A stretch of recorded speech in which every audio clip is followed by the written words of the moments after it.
ਸਤਿ ਸ਼੍ਰੀ ਅਕਾਲ। ਤੁਸੀਂ ਵੇਖ ਰਹੇ ਹੋ ਟੀਵੀ ਪੰਜਾਬ ਤੇ ਮੈਂ ਹਾਂ ਤੁਹਾਡੇ ਨਾਲ ਇੰਦਰਪ੍ਰੀਤ ਕੌਰ ਪੰਨੂ। ਖਬਰਾਂ ਦੇ ਇਸ ਬੁਲੇਟਿਨ ਦੇ ਵਿੱਚ ਤੁਹਾਡਾ ਸਵਾਗਤ ਹੈ। ਸਭ ਤੋਂ ਪਹਿਲਾਂ ਝਾਤ ਮਾਰਦੇ ਹਾਂ ਅੱਜ ਦੀਆਂ ਚੋਣਵੀਆਂ ਖਬਰਾਂ ਦੇ ਉੱਪਰ। ਟਰੂਡੋ ਨੇ ਕੈਨੇਡਾ ਵਾਸੀਆਂ ਨੂੰ ਦਿੱਤੀ ਰਾਹਤ, ਵਧਾਇਆ ਕਰੋਨਾ ਐਮਰਜੈਂਸੀ ਲਾਭ ਦਾ ਸਮਾਂ। ਕੈਲੀਫੋਰਨੀਆ ਦੇ ਵਿੱਚ ਹੋਵੇਗੀ ਮਹਾ ਪੰਚਾਇਤ, ਕਾਨੂੰਨ ਰੱਦ ਕਰਵਾਉਣ ਅਤੇ ਰਿਹਾਈ ਦੇ ਲਈ ਚੁੱਕੀ ਜਾਵੇਗੀ ਆਵਾਜ਼। ਕੈਨੇਡਾ ਆਉਣ ਤੇ ਯਾਤਰੀਆਂ ਨੇ ਦਿੱਤੀ ਸਿਹਤ ਬਾਰੇ ਗਲਤ ਜਾਣਕਾਰੀ, ਅਜਿਹਾ ਕਰਨ ਤੇ ਲੱਗਿਆ ਜੁਰਮਾਨਾ। ontario ਦੇ ਖੇਤਰਾਂ ਦੇ ਵਿੱਚ ਮੁੜ ਸਖਤੀ, ਸਟੇ ਐਟ ਹੋਮ ਨੂੰ ਵਧਾਇਆ। ਕੈਨੇਡਾ ਦੇ ਵਿੱਚ ਅਜੇ ਵੀ ਸਖਤੀਆਂ ਦੀ ਲੋੜ, ਕਰੋਨਾ ਦੇ ਨਵੇਂ ਰੂਪ ਦੇ ਫੈਲਾਅ ਨੂੰ ਰੋਕਣ ਦੇ ਲਈ ਜਾਰੀ ਰਹਿਣਗੀਆਂ ਪਾਬੰਦੀਆਂ। ਪ੍ਰਧਾਨ ਮੰਤਰੀ ਜਸਟਿਨ ਟਰੂਡੋ ਵੱਲੋਂ ਇੱਕ ਰਾਹਤ ਭਰੀ ਖਬਰ ਸਾਂਝੀ ਕੀਤੀ ਗਈ ਹੈ। ਕੈਨੇਡੀਅਨਸ ਨੂੰ ਉਹਨਾਂ ਨੇ ਰਾਹਤ ਦਿੱਤੀ ਹੈ। ਪ੍ਰੈਸ ਕਾਨਫਰੰਸ ਦੇ ਵਿੱਚ ਜਾਣਕਾਰੀ ਸਾਂਝੀ ਕਰਦਿਆਂ ਟਰੂਡੋ ਨੇ ਕਿਹਾ ਕਿ ਜੋ ਕਰੋਨਾ ਵਾਇਰਸ ਦੇ ਕਰਕੇ ਐਮਰਜੈਂਸੀ ਲਾਭ ਉਹਨਾਂ ਵੱਲੋਂ ਲਿਆਂਦੇ ਗਏ ਸੀ, ਉਹਨਾਂ ਨੂੰ ਅੱਗੇ ਵਧਾਇਆ ਜਾ ਰਿਹਾ ਹੈ। ਕਈ ਹਫ਼ਤਿਆਂ ਦੇ ਲਈ ਅੱਗੇ ਇਹਨਾਂ ਨੂੰ ਵਧਾ ਦਿੱਤਾ ਗਿਆ। ਪੂਰੀ ਜਾਣਕਾਰੀ ਦੇਵਾਂਗੇ ਇਸ ਖਬਰ ਦੇ ਵਿੱਚ।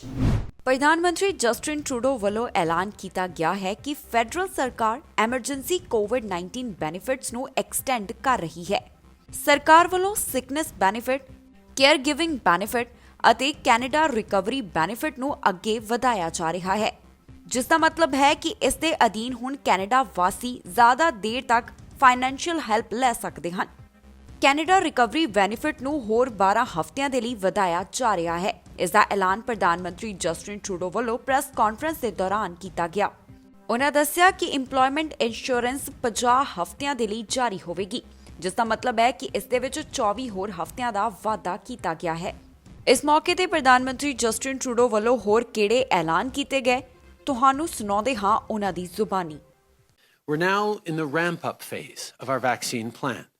Hundreds of thousands of doses arriving each week means hundreds of thousands more people protected from COVID-19. That's what I'm focused on. You, your family, and your community. Every Canadian who wants a vaccine will have one by the end of September.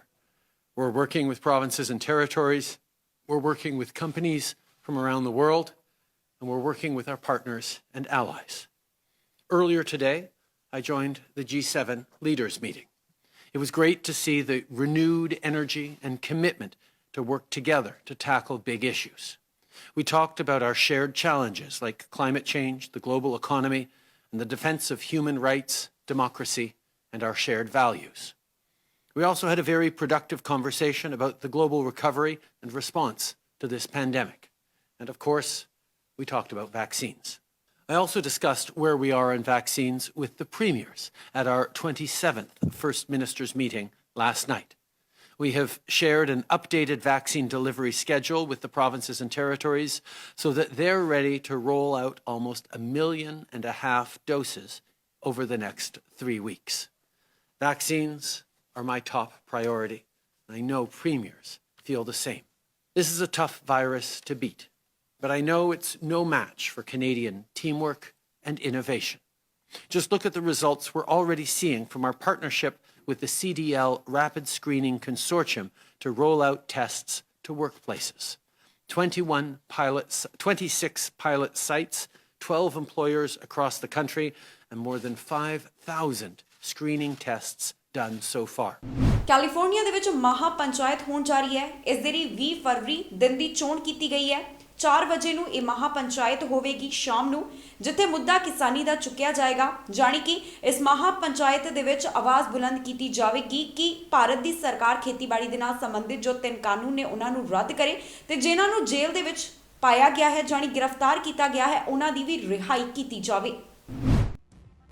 America ਦੇ California ਦੇ ਵਿੱਚ ਮਹਾ ਪੰਚਾਇਤ ਰੱਖਣ ਦਾ ਐਲਾਨ ਕੀਤਾ ਗਿਆ। California ਦੇ ਗੁਰਦੁਆਰਾ ਗੁਰੂ ਨਾਨਕ ਪ੍ਰਕਾਸ਼ Tracy ਦੇ ਵਿੱਚ ਸ਼ਨੀਵਾਰ 20 ਫਰਵਰੀ ਨੂੰ ਮਹਾ ਪੰਚਾਇਤ ਹੋਵੇਗੀ। ਇਸ ਦੇ ਵਾਸਤੇ ਸ਼ਾਮ 4 ਵਜੇ ਦਾ ਸਮਾਂ ਨਿਰਧਾਰਿਤ ਕੀਤਾ ਗਿਆ ਹੈ। ਇਸ ਮਹਾ ਪੰਚਾਇਤ ਦੇ ਵਿੱਚ ਮੰਗਾਂ ਹਨ ਕਿ ਖੇਤੀਬਾੜੀ ਦੇ ਨਾਲ ਸੰਬੰਧਿਤ ਤਿੰਨੋਂ ਕਾਨੂੰਨ ਜੋ ਸਰਕਾਰ ਵੱਲੋਂ, ਜਾਣੀ ਕਿ ਭਾਰਤ ਦੀ ਸਰਕਾਰ ਵੱਲੋਂ ਲਿਆਂਦੇ ਗਏ ਨੇ, ਉਹਨਾਂ ਨੂੰ ਰੱਦ ਕੀਤਾ ਜਾਵੇ ਤੇ ਨਾਲ ਦੀ ਨਾਲ ਇਸ ਅੰਦੋਲਨ ਦੇ ਚੱਲਦਿਆਂ ਜਿਨ੍ਹਾਂ ਨੂੰ ਗ੍ਰਿਫਤਾਰ ਕੀਤਾ ਗਿਆ ਹੈ, ਉਹਨਾਂ ਦੀ ਰਿਹਾਈ ਕੀਤੀ ਜਾਵੇ। ਦੱਸੀਏ ਕਿ ਨੌਦੀਪ ਕੌਰ, ਦੀਪ ਸਿੱਧੂ, ਰਣਜੀਤ ਸਿੰਘ, ਦਿਸ਼ਾ ਰਵੀ, ਜਿਨ੍ਹਾਂ ਨੂੰ ਦਿੱਲੀ ਪੁਲਿਸ ਵੱਲੋਂ ਗ੍ਰਿਫਤਾਰ ਕੀਤਾ ਗਿਆ ਹੈ, ਇਸ ਮਹਾ ਪੰਚਾਇਤ ਦੇ ਵਿੱਚ ਉਹਨਾਂ ਦੀ ਰਿਹਾਈ ਦੀ ਮੰਗ ਨੂੰ ਵੀ ਚੁੱਕਿਆ ਜਾਵੇਗਾ। ਇਸ ਮਹਾ ਪੰਚਾਇਤ ਦੇ ਵਿੱਚ ਪਹੁੰਚਣ ਦੇ ਲਈ ਵੱਡੀ ਗਿਣਤੀ ਦੇ ਵਿੱਚ ਲੋਕਾਂ ਨੂੰ ਅਪੀਲ ਕੀਤੀ ਜਾ ਰਹੀ ਹੈ। ਕਿਹਾ ਜਾ ਰਿਹਾ ਹੈ ਕਿ ਇਸ ਮਹਾ ਪੰਚਾਇਤ ਦੇ ਵਿੱਚ ਸ਼ਾਮਿਲ ਹੋਣ ਤੇ ਭਾਰਤ ਦੇ ਕਿਸਾਨਾਂ ਦੇ ਲਈ ਆਵਾਜ਼ ਇੱਕ ਵਾਰ ਫਿਰ ਤੋਂ ਬੁਲੰਦ ਕਰਨ। ਅਮਰੀਕਾ ਦੇ ਵਿੱਚ ਲਗਾਤਾਰ ਸਮੇਂ-ਸਮੇਂ ਦੇ ਉੱਪਰ ਭਾਰਤ ਦੇ ਕਿਸਾਨਾਂ ਦੇ ਲਈ ਆਵਾਜ਼ ਚੁੱਕੀ ਜਾ ਰਹੀ ਹੈ। ਜਿੱਥੇ ਇੱਕ ਪਾਸੇ ਰੈਲੀਆਂ ਕੀਤੀਆਂ ਜਾ ਰਹੀਆਂ ਨੇ, ਮਾਰਚ ਕੱਢੇ ਜਾ ਰਹੇ ਨੇ, ਉੱਥੇ ਹੀ ਹੁਣ ਮਹਾ ਪੰਚਾਇਤ ਦਾ ਆਯੋਜਨ ਵੀ ਕੀਤਾ ਜਾ ਰਿਹਾ ਹੈ ਕੈਲੀਫੋਰਨੀਆ ਦੇ ਗੁਰਦੁਆਰਾ ਸਾਹਿਬ ਦੇ ਵਿੱਚ, ਜਿੱਥੇ ਫਿਰ ਤੋਂ ਕਿਸਾਨੀ ਮੰਗਾਂ ਨੂੰ ਚੁੱਕਿਆ ਜਾਵੇਗਾ ਅਤੇ ਮੰਗ ਕੀਤੀ ਜਾਵੇਗੀ ਸਰਕਾਰ ਨੂੰ ਕਿ ਇਹਨਾਂ ਕਾਨੂੰਨਾਂ ਨੂੰ ਰੱਦ ਕੀਤਾ ਜਾਵੇ। 7 ਜਨਵਰੀ ਤੋਂ ਕੈਨੇਡਾ ਵੱਲੋਂ ਨਵਾਂ ਨਿਯਮ ਲਾਗੂ ਕੀਤਾ ਗਿਆ ਕਿ ਆਉਣ ਵਾਲੇ ਹਰ ਯਾਤਰੀ ਨੂੰ 에ਅਰਪੋਰਟ ਦੇ ਉੱਪਰ ਕੋਵਿਡ-19 PCR ਨੈਗੇਟਿਵ ਟੈਸਟ ਦਿਖਾਉਣਾ ਪਵੇਗਾ। ਉਸ ਤੋਂ ਬਾਅਦ ਇਹ ਵੀ ਨਿਯਮ ਲਾਗੂ ਕਰ ਦਿੱਤਾ ਗਿਆ ਕਿ ਬਾਰਡਰ ਦੇ ਰਾਹੀਂ ਆਉਣ ਵਾਲਿਆਂ ਨੂੰ ਵੀ ਕੈਨੇਡਾ ਆਉਣ ਦੇ ਉੱਪਰ ਕਰੋਨਾ ਨੈਗੇਟਿਵ ਟੈਸਟ ਦਿਖਾਉਣਾ ਪਵੇਗਾ। ਪਰ ਕੁਝ ਲੋਕ ਅਜਿਹੇ ਨੇ ਜੋ ਇਹਨਾਂ ਨਿਯਮਾਂ ਦਾ ਉਲੰਘਣ ਕਰਦੇ ਨੇ। ਅਜਿਹੇ ਦੇ ਵਿੱਚ 2 ਯਾਤਰੀ ਜੋ ਮੈਕਸੀਕੋ ਤੋਂ ਕੈਨੇਡਾ ਪਰਤੇ, ਉਹਨਾਂ ਵੱਲੋਂ ਸਿਹਤ ਦੇ ਸੰਬੰਧੀ ਗਲਤ ਜਾਣਕਾਰੀ ਦਿੱਤੀ ਗਈ। ਦਰਅਸਲ ਇੱਥੇ ਆਉਣ ਤੋਂ ਪਹਿਲਾਂ ਉਹ ਪੋਜ਼ਿਟਿਵ ਪਾਏ ਗਏ ਸੀ ਕਰੋਨਾ ਵਾਇਰਸ ਦੇ ਨਾਲ, ਪਰ ਉਹਨਾਂ ਵੱਲੋਂ ਸਹੀ ਜਾਣਕਾਰੀ ਨਹੀਂ ਸਾਂਝੀ ਕੀਤੀ ਗਈ, ਜਿਸ ਦੇ ਚੱਲਦਿਆਂ ਉਹਨਾਂ ਨੂੰ ਜੁਰਮਾਨਾ ਲਗਾਇਆ ਗਿਆ। ਟਰਾਂਸਪੋਰਟ ਕੈਨੇਡਾ ਵੱਲੋਂ ਜਾਣਕਾਰੀ ਸਾਂਝੀ ਕੀਤੀ ਗਈ ਹੈ, ਜਿੱਥੇ 2 ਟਰੈਵਲਰਸ ਨੂੰ ਫਾਈਨ ਲਗਾਇਆ ਗਿਆ ਕਿਉਂਕਿ ਉਹਨਾਂ ਨੇ ਕੋਵਿਡ ਟੈਸਟ ਦੇ ਬਾਰੇ ਜਾਣੀ ਕਿ ਆਪਣੀ ਸਿਹਤ ਦੇ ਬਾਰੇ ਵਿੱਚ ਗਲਤ ਜਾਣਕਾਰੀ ਦਿੱਤੀ ਸੀ। ਇਹ ਪੈਸੇਂਜਰ ਮੈਕਸੀਕੋ ਤੋਂ ਵਾਪਸ ਆਏ ਸਨ। ਕੈਨੇਡਾ 에ਅਰਪੋਰਟ ਦੇ ਉੱਪਰ ਆਉਣ ਤੇ ਇਹਨਾਂ ਵੱਲੋਂ ਗਲਤ ਸਿਹਤ ਬਾਰੇ ਜਾਣਕਾਰੀ ਦਿੱਤੀ ਗਈ। ਇਹਨਾਂ ਨੂੰ $10,000 ਅਤੇ $7,000 ਤੱਕ ਦਾ ਜੁਰਮਾਨਾ ਲਗਾਇਆ ਗਿਆ। ਜੋ ਸਟੇਟਮੈਂਟ ਜਾਰੀ ਕੀਤੀ ਗਈ ਹੈ ਉਸ ਦੇ ਮੁਤਾਬਕ ਇਹ ਟਰੈਵਲਰਸ 23 ਜਨਵਰੀ 2021 ਨੂੰ ਮੈਕਸੀਕੋ ਤੋਂ ਕੈਨੇਡਾ ਆਏ।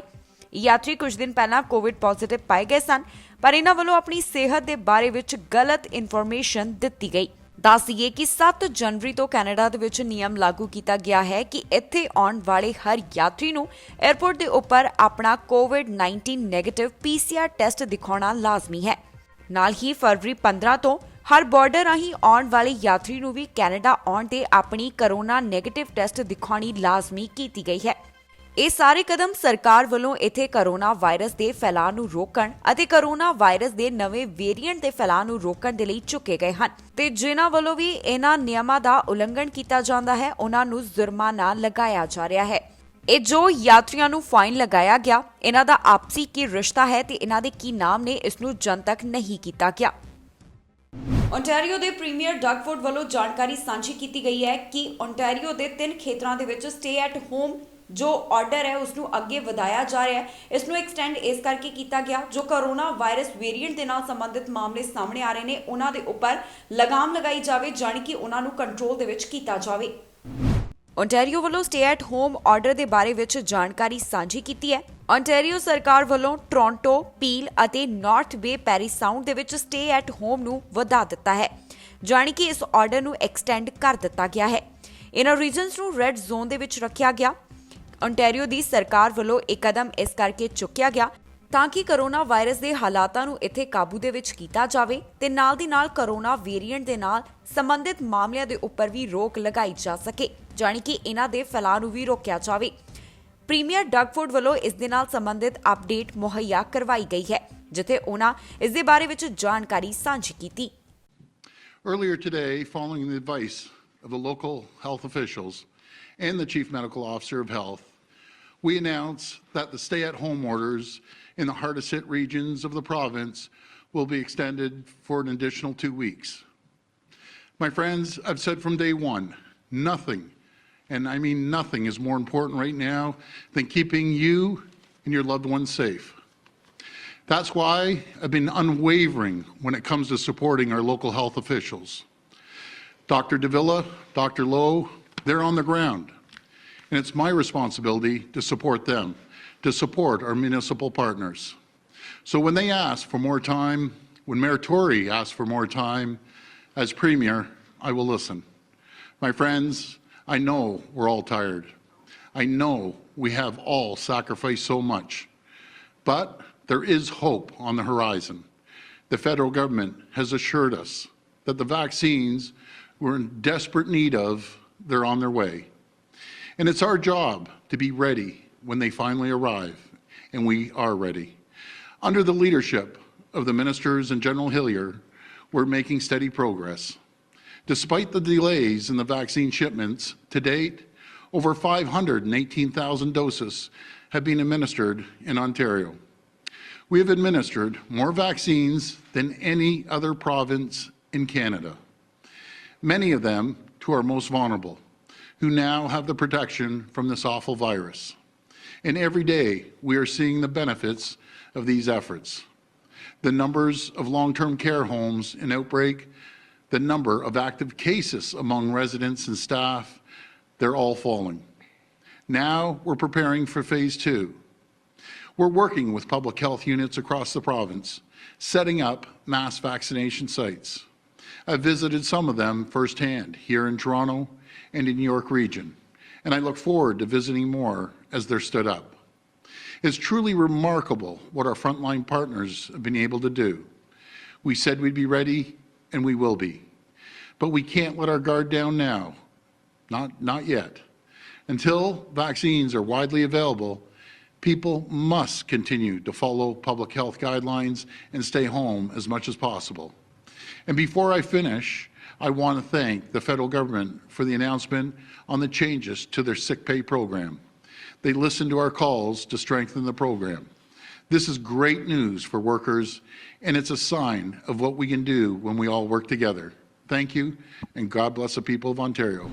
ਡਾਕਟਰ ਥੈਰੇਸਾ ਟੈਮ ਦਾ ਕਹਿਣਾ ਹੈ ਕਿ ਕਰੋਨਾ ਵਾਇਰਸ ਦੇ ਜੋ ਨਵੇਂ ਵੇਰੀਐਂਟ ਦੇ ਨਾਲ ਸੰਬੰਧਿਤ ਮਾਮਲਿਆਂ ਦੇ ਫੈਲਾਅ ਨੂੰ ਰੋਕਣਾ ਹੈ ਤਾਂ ਫਿਰ ਕੈਨੇਡਾ ਦੇ ਵਿੱਚ ਪਾਬੰਦੀਆਂ ਨੂੰ ਜਾਰੀ ਰੱਖਣਾ ਜ਼ਰੂਰੀ ਹੈ। ਉਹਨਾਂ ਕਿਹਾ ਕਿ ਇੱਕ ਚੰਗੀ ਖਬਰ ਹੈ ਕਿ ਕੈਨੇਡਾ ਦੇ ਵਿੱਚ ਜੋ ਕਰੋਨਾ ਦਾ ਅੰਕੜਾ ਉਹ ਹੇਠਾਂ ਜਾ ਰਿਹਾ ਹੈ, ਮੌਤਾਂ ਦਾ ਅੰਕੜਾ ਵੀ ਹੇਠਾਂ ਡਿੱਗ ਰਿਹਾ ਹੈ, ਨਾਲ ਦੀ ਨਾਲ ਹਸਪਤਾਲ ਦੇ ਵਿੱਚ ਵੀ ਮਰੀਜ਼ਾਂ ਦੀ ਗਿਣਤੀ ਵੱਧ ਰਹੀ ਹੈ। ਪਰ ਜੋ ਕਰੋਨਾ ਵਾਇਰਸ ਵੇਰੀਐਂਟ ਦੇ ਨਾਲ ਸੰਬੰਧਿਤ ਮਾਮਲੇ ਨੇ ਉਹਨਾਂ ਦੇ ਫੈਲਾਅ ਨੂੰ ਰੋਕਣ ਦੇ ਲਈ ਪਾਬੰਦੀਆਂ ਨੂੰ ਜਾਰੀ ਰੱਖਣਾ ਜ਼ਰੂਰੀ ਹੈ। ਕੈਨੇਡਾ ਦੇ ਵਿੱਚ ਕਰੋਨਾ ਵਾਇਰਸ ਵੇਰੀਐਂਟ ਦੇ ਫੈਲਾਅ ਨੂੰ ਜੇਕਰ ਰੋਕਣਾ ਹੈ ਤਾਂ ਫਿਰ ਪਾਬੰਦੀਆਂ ਨੂੰ ਸਖਤ ਕੀਤਾ ਹੀ ਜਾਣਾ ਚਾਹੀਦਾ ਹੈ। ਇਹਨਾਂ ਗੱਲਾਂ ਦਾ ਪ੍ਰਗਟਾਵਾ ਕੀਤਾ ਗਿਆ ਹੈ ਵਰਚੁਅਲ ਨਿਊਜ਼ ਕਾਨਫਰੰਸ ਦੇ ਦੌਰਾਨ chief public health officer doctor Theresa Tam ਦੇ ਵੱਲੋਂ। ਡਾਕਟਰ ਥੈਰੇਸਾ ਨੇ ਕਿਹਾ ਹੈ ਕਿ ਜੇਕਰ ਕੋਵਿਡ-19 ਵੇਰੀਐਂਟ ਦੇ ਨਾਲ ਸੰਬੰਧਿਤ ਮਾਮਲਿਆਂ ਦੇ ਫੈਲਾਅ ਨੂੰ ਰੋਕਣਾ ਹੈ ਤਾਂ ਕੰਟਰੀ ਵੱਲੋਂ ਆਪਣੇ ਪਬਲਿਕ ਹੈਲਥ ਮੈਸ਼ਰਸ ਨੂੰ ਹੋਰ ਵੀ ਮਜ਼ਬੂਤ ਕਰਨਾ ਪਵੇਗਾ ਤਾਂ ਕਿ ਇਸ ਵਾਇਰਸ ਦੇ ਫੈਲਾਅ ਨੂੰ ਰੋਕਿਆ ਜਾ ਸਕੇ। ਉਹਨਾਂ ਕਿਹਾ ਕਿ ਨੈਸ਼ਨਲ ਡਾਟਾ ਤੋਂ ਪਤਾ ਚੱਲਦਾ ਹੈ ਕਿ ਪੈਂਡੈਮਿਕ ਦੇ ਵਿੱਚ ਹੁਣ ਸੁਧਾਰ ਆਇਆ ਹੈ, ਜਾਣੀ ਕਿ ਕੈਨੇਡਾ ਦੇ ਅੰਦਰ ਕਰੋਨਾ ਦੇ ਅੰਕੜਿਆਂ ਦੇ ਵਿੱਚ ਗਿਰਾਵਟ ਦੇਖਣ ਨੂੰ ਮਿਲ ਰਹੀ ਹੈ। ਹਸਪਤਾਲਾਂ ਦੇ ਵਿੱਚ ਮਰੀਜ਼ਾਂ ਦੀ ਗਿਣਤੀ ਘਟ ਰਹੀ ਹੈ, ਮੌਤ ਦਾ ਅੰਕੜਾ ਘਟ ਰਿਹਾ ਹੈ ਤੇ ਰੋਜ਼ਾਨਾ ਆਉਣ ਵਾਲੇ ਕਰੋਨਾ ਵਾਇਰਸ ਦੇ ਮਾਮਲੇ ਵੀ ਹੇਠਾਂ ਡਿੱਗ ਰਹੇ ਹਨ, ਜੋ ਇੱਕ ਚੰਗੀ ਖਬਰ ਹੈ। ਪਰ ਜੇਕਰ ਕਰੋਨਾ ਵਾਇਰਸ ਦੇ ਨਵੇਂ ਰੂਪ ਦੇ ਨਾਲ ਸੰਬੰਧਿਤ ਜੋ ਮਾਮਲੇ ਨੇ ਉਹਨਾਂ ਦੇ ਫੈਲਾਅ ਨੂੰ ਰੋਕਣਾ ਹੈ ਤਾਂ ਫਿਰ ਪਾਬੰਦੀਆਂ ਨੂੰ ਸਖਤ ਕਰਨਾ ਹੀ ਪਵੇਗਾ। ਟੈਮ ਨੇ ਕਿਹਾ ਹੈ ਕਿ ਹੁਣ ਕੈਨੇਡਾ ਦੇ ਵਿੱਚ 33,000 ਘੱਟ ਐਕਟਿਵ ਮਾਮਲੇ ਹਨ, ਜਾਣੀ ਕਿ ਮਾਮਲਿਆਂ ਦੇ ਵਿੱਚ 60% ਦੀ ਗਿਰਾਵਟ ਦੇਖੀ ਜਾ ਰਹੀ ਹੈ। ਜਿਨ੍ਹਾਂ ਲੋਕਾਂ ਦੀ ਮੌਤ ਇਸ ਵਾਇਰਸ ਦੇ ਕਾਰਨ ਹੋ ਰਹੀ ਹੈ ਉਹਨਾਂ ਦੇ ਵਿੱਚ ਵੀ 58% ਦੀ ਗਿਰਾਵਟ ਆਈ ਹੈ। ਉਹਨਾਂ ਦੱਸਿਆ ਕਿ ਕੈਨੇਡਾ ਦੇ ਵਿੱਚ ਇਸ ਸਮੇਂ 700 ਕੇਸ ਕਰੋਨਾ ਵੇਰੀਐਂਟ ਦੇ ਨਾਲ ਸੰਬੰਧਿਤ ਹਨ। Dynamics of both non-variant and new variants of concern is giving us insight into what could happen if more contagious variants continue to spread in Canada. So this model predicts that with more contagious variants spreading, further lifting of the public health measures will cause the epidemic to resurge rapidly and strongly. That's the orange line. And current community-based public health measures will be insufficient to control rapid growth and resurgence is forecast, the grey line. But if a combination of enhanced community-based public health measures and good adherence to individual precautions are implemented and sustained, the epidemic is forecast to come under control. Adhering to individual precautions means that we all must maintain physical distancing, reduce contacts outside of our household to just essential activities, continue with good hand washing practices, and wearing a well-constructed, well-fitted, and properly worn face mask to protect ourselves and others. For local authorities, this means maintaining or immediately implementing strong public health measures, which may include restrictions, closures, and other community-based control measures to achieve the reductions in contacts necessary to get ahead of or prevent further spread of rapidly spreading variants. We've been saying all along that if we ease measures too soon, the epidemic will resurge even stronger. But with highly contagious variants in our midst, the threat of uncontrolled epidemic growth is significantly elevated.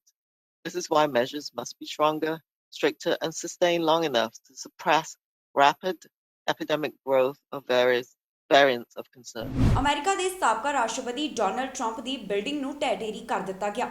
3000 ਬੰਬਾਂ ਦੇ ਨਾਲ ਇਸ ਨੂੰ ਉਡਾਇਆ ਗਿਆ। ਇਹ ਜੋ building ਹੈ casino ਦੇ ਨਾਮ ਦੇ ਨਾਲ ਪ੍ਰਸਿੱਧ ਸੀ। ਇਸ ਨੂੰ 2014 ਦੇ ਵਿੱਚ ਬੰਦ ਕਰ ਦਿੱਤਾ ਗਿਆ ਸੀ। ਪਹਿਲਾਂ ਹੀ ਮੇਅਰ ਵੱਲੋਂ ਆਰਡਰ ਦੇ ਦਿੱਤੇ ਗਏ ਸੀ ਇਸ ਬਿਲਡਿੰਗ ਨੂੰ ਹਟਾਉਣ ਦੇ ਤੇ ਹੁਣ ਇਸ ਨੂੰ ਜੋ ਕਾਫੀ ਦੇਰ ਲਗਾ ਕੇ ਇਹ ਬਿਲਡਿੰਗ ਬਣੀ ਸੀ ਉਸ ਨੂੰ ਮਿੰਟਾਂ ਸਕਿੰਟਾਂ ਦੇ ਵਿੱਚ ਬੰਬਾਂ ਦੇ ਨਾਲ ਉਡਾ ਦਿੱਤਾ ਗਿਆ। ਅਮਰੀਕਾ ਦੇ ਸਾਬਕਾ ਰਾਸ਼ਟਰਪਤੀ ਡੋਨਲਡ ਟਰੰਪ ਦੀ ਬਿਲਡਿੰਗ ਨੂੰ ਬੰਬਾਂ ਦੇ ਨਾਲ ਉਡਾਇਆ ਗਿਆ ਹੈ। ਦਰਅਸਲ ਡੋਨਲਡ ਟਰੰਪ ਦੀ 34 ਮੰਜ਼ਿਲਾ ਇਮਾਰਤ ਨੂੰ 3000 ਬੰਬਾਂ ਦੇ ਨਾਲ ਉਡਾ ਦਿੱਤਾ ਗਿਆ। ਅਮਰੀਕਾ ਦੇ ਐਟਲਾਂਟਿਕ ਸ਼ਹਿਰ ਦੇ ਵਿੱਚ ਇਹ ਬਿਲਡਿੰਗ ਮੌਜੂਦ ਸੀ ਜਿਸ ਨੂੰ ਕੈਸੀਨੋ ਦੇ ਨਾਮ ਨਾਲ ਜਾਣਿਆ ਜਾਂਦਾ ਸੀ। ਇਸ ਇਮਾਰਤ ਨੂੰ 3000 ਡਾਇਨਾਮਾਈਟ ਲਾ ਕੇ ਉਡਾ ਦਿੱਤਾ ਗਿਆ। ਜਿਸ ਸਮੇਂ ਇਸ ਬਿਲਡਿੰਗ ਨੂੰ ਬੰਬਾਂ ਦੇ ਨਾਲ ਉਡਾਇਆ ਗਿਆ ਉਸ ਸਮੇਂ ਸੈਂਕੜੇ ਲੋਕ ਇਕੱਠੇ ਹੋਏ ਸਨ ਇਹ ਦੇਖਣ ਵਾਸਤੇ ਕਿ ਕਿਵੇਂ ਬਿਲਡਿੰਗ ਦੀਆਂ ਧੱਜੀਆਂ ਬੰਬਾਂ ਦੇ ਨਾਲ ਉੱਡ ਰਹੀਆਂ ਹਨ। ਇਸ ਬਿਲਡਿੰਗ ਦੀ ਜੇਕਰ ਗੱਲ ਕਰੀਏ ਤਾਂ ਇਹ ਪਲਾਜ਼ਾ 1984 ਦੇ ਵਿੱਚ ਖੋਲ੍ਹਿਆ ਗਿਆ ਸੀ। 2014 ਦੇ ਵਿੱਚ ਇਸ ਨੂੰ ਬੰਦ ਕਰ ਦਿੱਤਾ ਗਿਆ ਸੀ। ਕਈ ਤੂਫਾਨਾਂ ਦੇ ਕਾਰਨ ਇਸ ਬਿਲਡਿੰਗ ਦਾ ਬਾਹਰੀ ਹਿੱਸਾ ਬਹੁਤ ਕਮਜ਼ੋਰ ਹੋ ਗਿਆ ਸੀ। ਇਸੇ ਦੇ ਲਈ ਪਿਛਲੇ ਸਾਲ ਜੂਨ ਦੇ ਵਿੱਚ ਸ਼ਹਿਰ ਦੇ ਮੇਅਰ ਮਾਰਟੀ ਨੇ ਇਸ ਬਿਲਡਿੰਗ ਨੂੰ ਢਾਉਣ ਦਾ ਹੁਕਮ ਜਾਰੀ ਕਰ ਦਿੱਤਾ ਸੀ। ਇੰਨਾ ਹੀ ਨਹੀਂ, ਜਦੋਂ ਇਸ ਬਿਲਡਿੰਗ ਨੂੰ ਬੰਬਾਂ ਦੇ ਨਾਲ ਉਡਾਇਆ ਜਾ ਰਿਹਾ ਸੀ ਉਸ ਦੀ ਲਾਈਵ ਸਟ੍ਰੀਮਿੰਗ ਵੀ ਕੀਤੀ ਗਈ। ਇਹ ਵੀਡੀਓ ਸੋਸ਼ਲ ਮੀਡੀਆ ਦੇ ਉੱਪਰ ਵੀ ਕਾਫੀ ਜ਼ਿਆਦਾ ਵਾਇਰਲ ਹੋ ਰਹੀ ਹੈ। ਇਸ 34 ਮੰਜ਼ਿਲਾ ਬਿਲਡਿੰਗ ਨੂੰ ਢਾਉਣ ਦੇ ਵਿੱਚ 20 ਸੈਕਿੰਡ ਵੀ ਨਹੀਂ ਲੱਗੇ। ਇਸ ਤੋਂ ਬਾਅਦ ਜੋ ਆਸ-ਪਾਸ ਇਮਾਰਤ ਦੇ ਸਮਾਨ ਖਿਲ ਰਿਹਾ ਹੈ ਉਸ ਨੂੰ ਹਟਾਉਣ ਦੇ ਵਿੱਚ 4 ਮਹੀਨੇ ਤੱਕ ਦਾ ਸਮਾਂ ਲੱਗ ਜਾਵੇਗਾ। ਟਰੰਪ ਦੀ ਇਹ ਬਿਲਡਿੰਗ ਕਾਫੀ ਜ਼ਿਆਦਾ ਮਸ਼ਹੂਰ ਸੀ। ਕਈ ਫਿਲਮਾਂ ਦੇ ਵਿੱਚ ਵੀ ਇਸ ਨੂੰ ਦੇਖਿਆ ਗਿਆ ਹੈ। ਇਸ ਕਸੀਨੋ ਦੇ ਵਿੱਚ ਕਈ ਵੱਡੀਆਂ ਨਾਮੀ ਹਸਤੀਆਂ ਆ ਚੁੱਕੀਆਂ ਹਨ। ਇਸ ਦੀ ਜਾਣਕਾਰੀ ਇਸ ਦੇ ਮੈਨੇਜਰ ਵੱਲੋਂ ਖੁਦ ਸਾਂਝੀ ਕੀਤੀ ਗਈ ਹੈ। ਸੋ ਟਰੰਪ ਦੀ ਇਸ ਬਿਲਡਿੰਗ ਨੂੰ ਬਣਾਉਣ ਦੇ ਵਿੱਚ ਜਿੱਥੇ ਕਿੰਨਾ ਹੀ ਸਮਾਂ ਲੱਗਿਆ ਹੋਵੇ ਮਹਿਜ਼ ਕੁਝ ਸਕਿੰਟਾਂ ਦੇ ਵਿੱਚ ਹੀ ਇਸ ਨੂੰ ਢਹਿ ਢੇਰੀ ਕਰ ਦਿੱਤਾ ਗਿਆ। WHO ਦੀ ਟੀਮ ਚਾਈਨਾ ਦੇ ਵੁਹਾਨ ਦੇ ਵਿੱਚ ਗਈ ਇਹ ਪਤਾ ਲਗਾਉਣ ਦੇ ਵਾਸਤੇ ਕਿ ਜੋ ਕਰੋਨਾ ਵਾਇਰਸ ਹੈ ਉਸ ਦਾ ਫੈਲਾਅ ਕਿਸ ਤਰ੍ਹਾਂ ਹੋਇਆ, ਕਿੱਥੋਂ ਇਸ ਦੀ ਸ਼ੁਰੂਆਤ ਹੋਈ ਹੈ। ਹੁਣ ਉਹਨਾਂ ਵੱਲੋਂ ਇਸ ਦੇ ਬਾਰੇ ਖੁਲਾਸਾ ਕੀਤਾ ਗਿਆ ਕਿ ਵੁਹਾਨ ਦੀ ਮਾਰਕੀਟ ਦੇ ਵਿੱਚ ਜੋ ਖਰਗੋਸ਼ ਵਿਕਣ ਵਾਲੇ ਨੇ ਉਹਨਾਂ ਤੋਂ ਇਨਸਾਨਾਂ ਦੇ ਵਿੱਚ ਇਹ ਵਾਇਰਸ ਆਇਆ। ਉਹਨਾਂ ਕਿਹਾ ਕਿ ਜੋ ਇੱਥੇ ਜਾਨਵਰ ਵੇਚੇ ਜਾਂਦੇ ਨੇ ਉਹਨਾਂ ਦੇ ਸੈਂਪਲ ਲੈਣੇ ਬੇहद ਜ਼ਰੂਰੀ ਨੇ ਤਾਂ ਕਿ ਇਸ ਦੇ ਉੱਪਰ ਹੋਰ ਵੀ ਜਾਂਚ ਕੀਤੀ ਜਾਵੇ। ਉਧਰ ਚਾਈਨਾ ਵੱਲੋਂ ਇਹ ਕਿਹਾ ਜਾ ਰਿਹਾ ਹੈ ਕਿ ਜਿਸ ਤਰ੍ਹਾਂ ਦੀ ਚੀਨ ਦੇ ਵਿੱਚ ਜਾਂਚ ਕੀਤੀ ਗਈ ਹੈ ਉਸੇ ਤਰ੍ਹਾਂ ਦੀ ਜਾਂਚ ਅਮਰੀਕਾ ਦੇ ਵਿੱਚ ਵੀ ਹੋਣੀ ਚਾਹੀਦੀ ਹੈ। WHO ਦੀ ਟੀਮ ਚਾਈਨਾ ਦੇ ਵੁਹਾਨ ਦੇ ਵਿੱਚ ਗਈ ਇਹ ਪਤਾ ਲਗਾਉਣ ਵਾਸਤੇ ਕਿ ਕਰੋਨਾ ਵਾਇਰਸ ਦੀ ਸ਼ੁਰੂਆਤ ਕਿਵੇਂ ਹੋਈ ਤੇ ਕਿਸ ਤਰ੍ਹਾਂ ਇਹ ਵਾਇਰਸ ਇਨਸਾਨਾਂ ਦੇ ਤੱਕ ਪਹੁੰਚਿਆ ਹੈ। ਇਸ ਦੇ ਨਾਲ ਸੰਬੰਧਿਤ ਸਮੇਂ-ਸਮੇਂ ਦੇ ਉੱਪਰ ਟੀਮ ਵੱਲੋਂ ਅਲੱਗ-ਅਲੱਗ ਖੁਲਾਸੇ ਕੀਤੇ ਜਾ ਰਹੇ ਹਨ। ਅਜਿਹੇ 'ਚ ਹੁਣ ਟੀਮ ਵੱਲੋਂ ਖੁਲਾਸਾ ਕੀਤਾ ਗਿਆ ਹੈ ਕਿ ਚਾਈਨਾ ਦੀ ਮਾਰਕੀਟ ਦੇ ਵਿੱਚ ਵਿਕਣ ਵਾਲੇ ਖਰਗੋਸ਼ ਤੋਂ ਇਨਸਾਨਾਂ ਤੱਕ ਕਰੋਨਾ ਵਾਇਰਸ ਆਇਆ ਹੈ।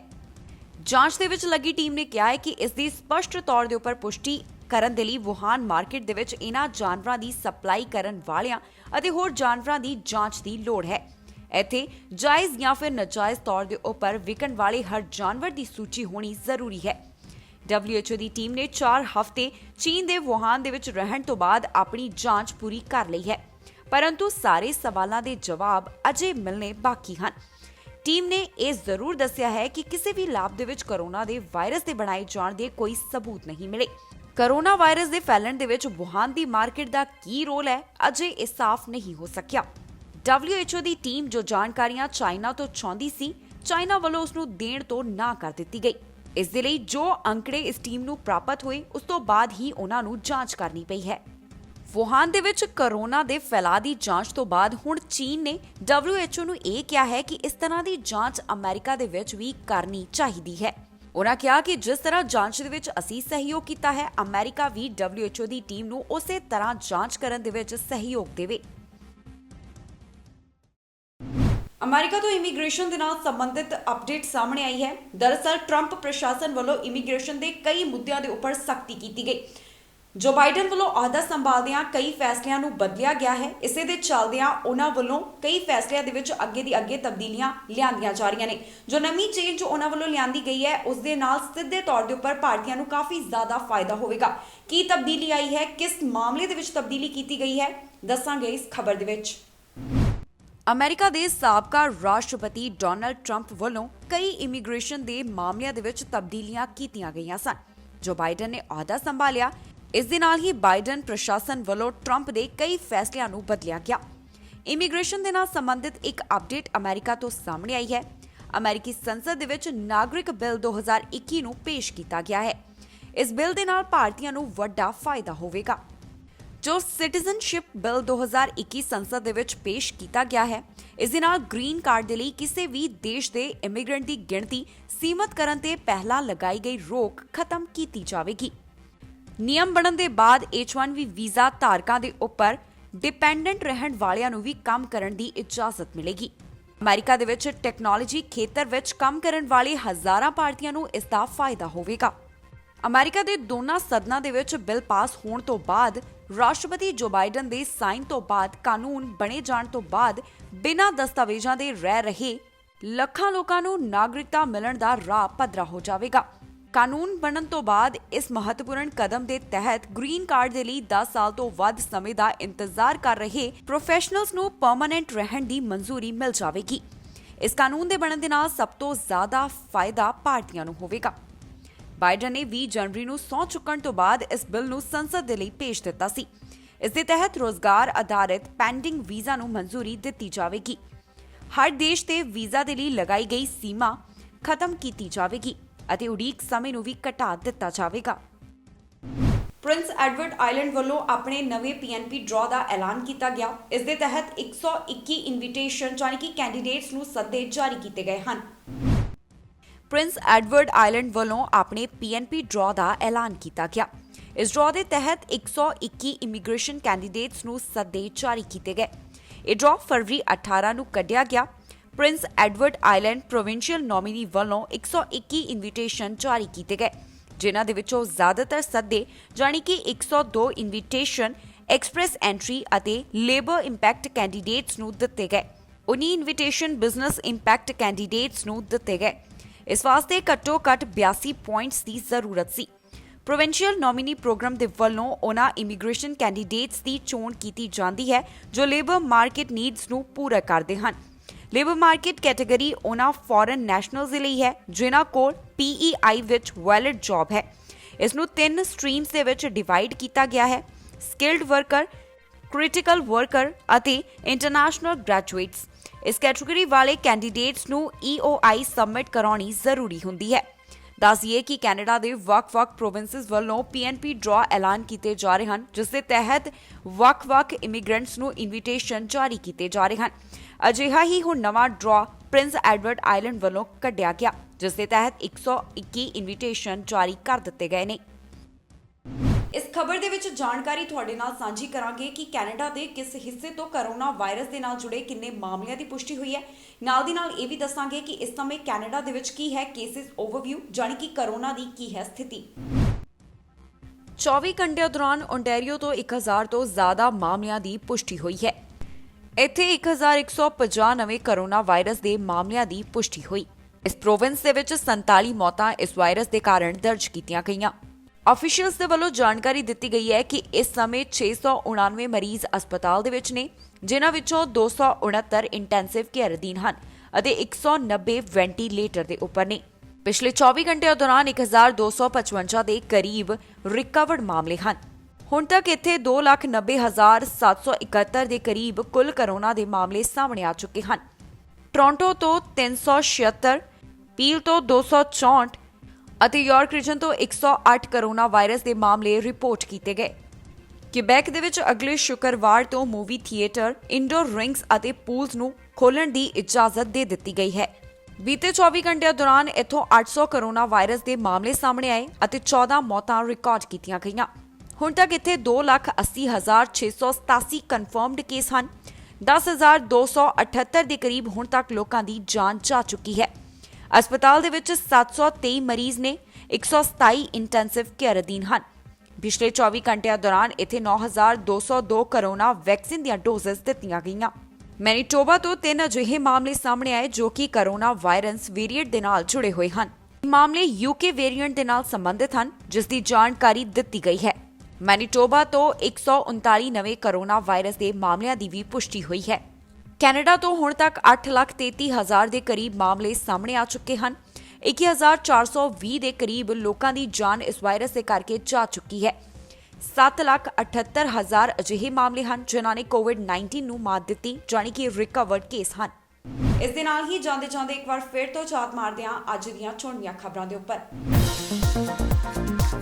ਟਰੂਡੋ ਨੇ ਕੈਨੇਡਾ ਵਾਸੀਆਂ ਨੂੰ ਦਿੱਤੀ ਰਾਹਤ, ਵਧਾਇਆ ਕਰੋਨਾ ਐਮਰਜੈਂਸੀ ਲਾਭ ਦਾ ਸਮਾਂ।